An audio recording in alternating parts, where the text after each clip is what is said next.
मेरे आंखों में आंसू आते हैं जब मैं कहता हूँ कि मैं और मेरा ख़ानदान जब से यहाँ कांग्रेस बनी है रियासत जम्मू कश्मीर में, हम इसके साथ शाना बशाना चलते थे और तकरीबन इस रियासत में तकरीबन 35-40 साल स्टेट लेजिस्लेचर में बैसेटिव मेंबर रहे हैं।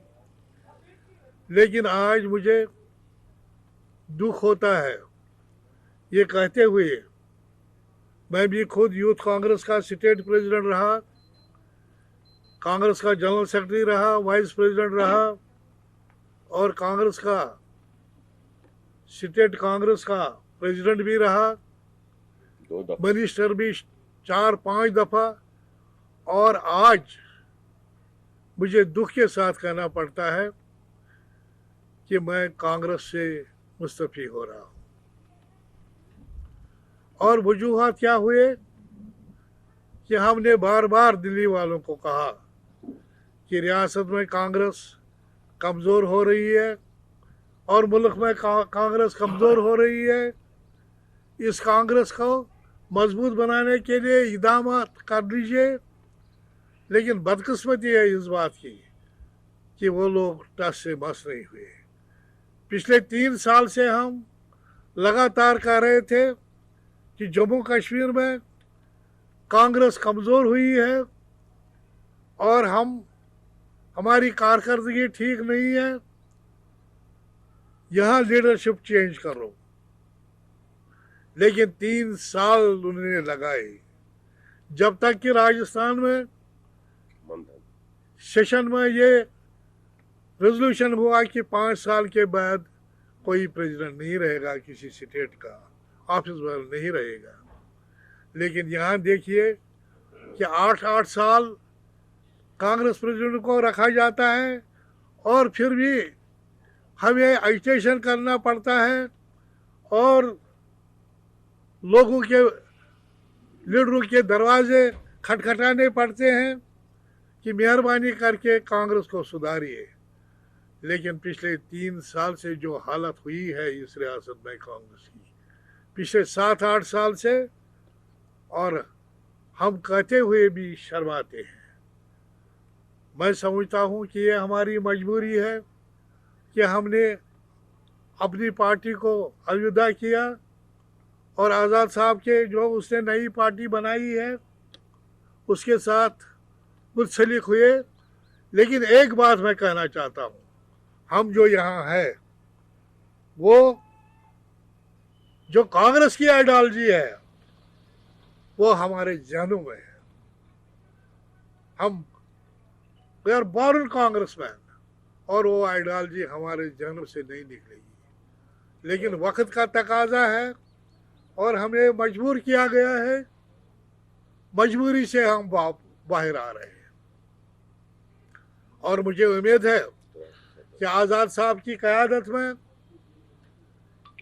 इस रियासत में जो माहौल है, अफरा तफरी है, बदअमनी है, बेरोजगारी है, बेकारी है, वो दूर हो जाएगी और ये रियासत तरक्की की राह पर फिर गामजन हो जाएगी।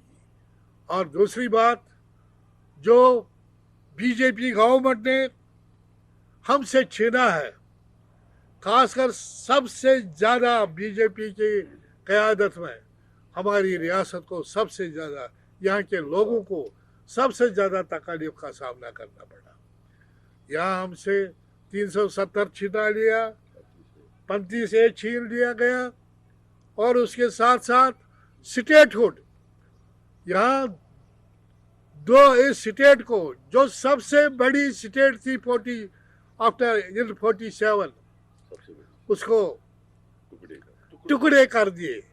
लद्दाख एक तरफ से और जम्मू के लोगों को भी ऐसे उकसाया जाता है मजहब के बुनियाद पर, इलाकाई बुनियाद पर, और इस रियासत की सालिमियत खतरे में है।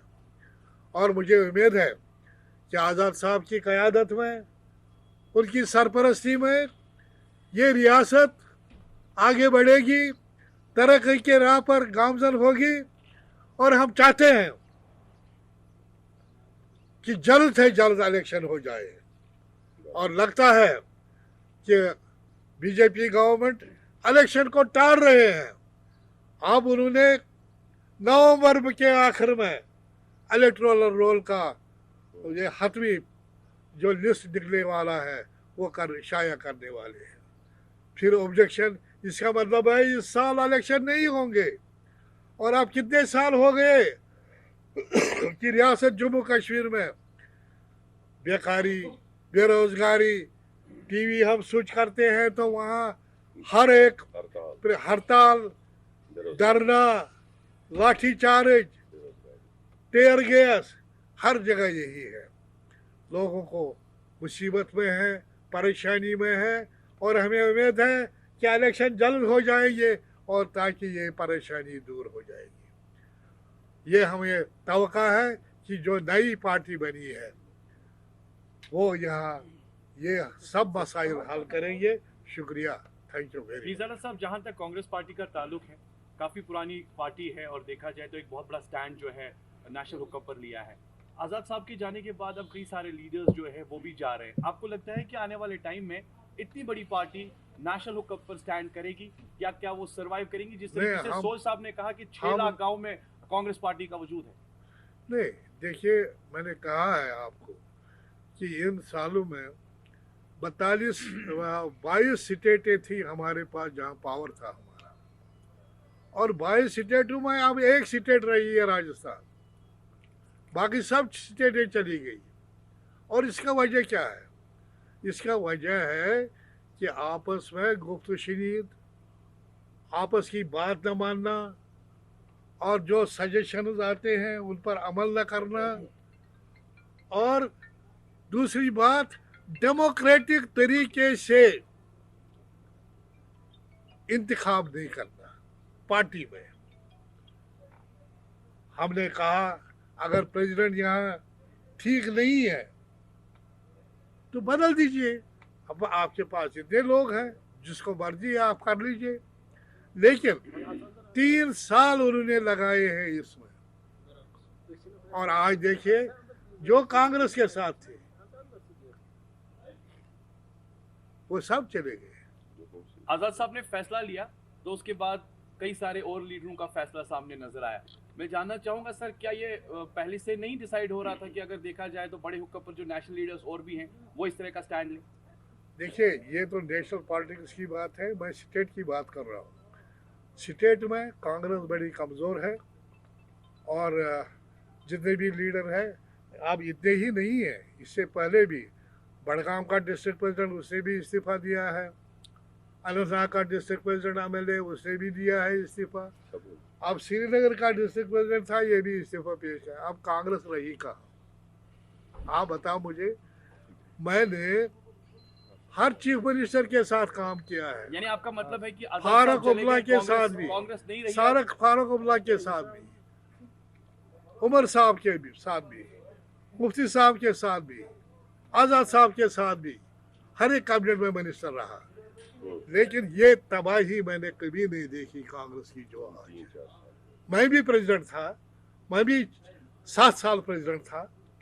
और मेरे वक्त में आज़ाद साहब की क़यादत में जब वो प्रेसिडेंट थे और वो चीफ मिनिस्टर बन गए और मैं प्रेसिडेंट बन गया, तो उस वक्त भी हमने देखा कि हमारे पास 12 से 22 MLA ले आए, 22 से 42 बनाए। लेकिन आज हम सिमट गए थे 4 MLA पर।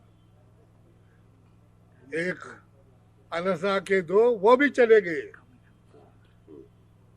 ये क्या नाम, मोहम्मद अमीन भट्ट और गुलजार अहमद वानी। और दूसरा ताज साहब, वो भी चले गए। मैं 4 टर्म में MLA था और मैं भी चला जाता हूँ। एक सवाल जहन में है, जिस तरीके से अब नई पार्टी के बारे में स्टैंड लिया जा रहा है, तो क्या कुछ इनिशिएटिव्स रहेंगे खास तौर पर आप जैसे लीडरों का आज़ाद साहब के साथ? देखिए, आज़ाद साहब बुलंद पाया के लीडर हैं और मैंने कहा कि उनकी क़यादत में रियासत आगे बढ़ेगी और मुझे विश्वास है कि रियासत के लोग सही फैसला करेंगे इलेक्शन में। अगर यहाँ स्टेटहुड रेस्टोर हो जाएगा, अगर यहाँ लॉज जो हमसे छीन लिए गए हैं वो फिर दोबारा आ जाएंगे, ये जो नॉर्थ ईस्ट स्टेटस के जो स्पेशल पोजीशन है वहाँ वो हमें बरकरार दीजिए। हमने क्या मांगा? We are the integral part of India, हमें कोई नहीं ये कह सकता है। लेकिन एक बात है कि जो रियासत की जो ये इसकी जो पोजीशन है, जो यहाँ की जो यहाँ की गुर्बत है, उस गुर्बत को मद्देनजर रखकर ये इसका किस शेड्यूल में, 7 शेड्यूल में उसमें लाया गया था, तो इसलिए इसको आगे इसको वो मुराद मिलने चाहिए। आज भी हम देख रहे हैं, मैं अपनी कॉन्स्टिट्यूंसी में देखता हूँ जो मैंने प्रोजेक्ट तैयार किए थे वो भी अभी ऐसे ही है और झूठ का फलंदा बोलते हैं, ये क्या नाम है ये बीजेपी गवर्नमेंट, और उनको इफ्तार किया जाता है। नया कुछ नहीं है, बेकारी बेरोजगारी ऐसी तरह, आंगनवाड़ी वर्कर ऐसी तरह, डेली वेजेस ऐसी तरह, टीचर्स। मैंने लाखों बिल्डिंग बनाई थी अच्छे, वो अब 4 स्कूलों में एक कर दिया और आप देखिए वहाँ बिल्डिंग अब खाली पड़े हैं, उनको देख रेख करने के लिए कोई नहीं है। लाखों रुपया, करोड़ों रुपया खर्च किए और जो एलजी हुकूमत यहाँ कहती है बिल्कुल सरासर झूठ और गलत है।